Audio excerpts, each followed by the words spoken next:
दीदी लेना कुछ बोलना। अब बताओ मधु, बने तो चला थी जिंदगी है तो राय से तो मोला संगवारी मिल गए है गोट बात करे और मोला बड़े दीदी आओ चल मैं तोला अपन बचपन के किस्सा सुना। मैं जब नान चुर रहे हो ना मधु, स्कूल ले आते हो बस्तर फेंकते हो माटी में और खेले बर चल दे।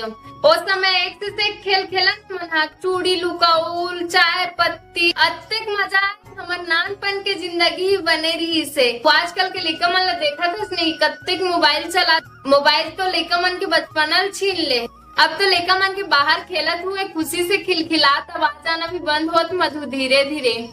हाँ दीदी सही कहा था, महू अब्बड़ खेले हो अपन बचपन में। हाँ इसने दीपावली बनना अपन पड़ोसी चाचा संग फटाका ले बर चल दे रहे हूँ। माँ था बिना बताए, अब माँ पूरा मोहल्ला खोज रहे, माँ अब्बड़ रोत रहे, कुछ समझ नहीं आत रही इसका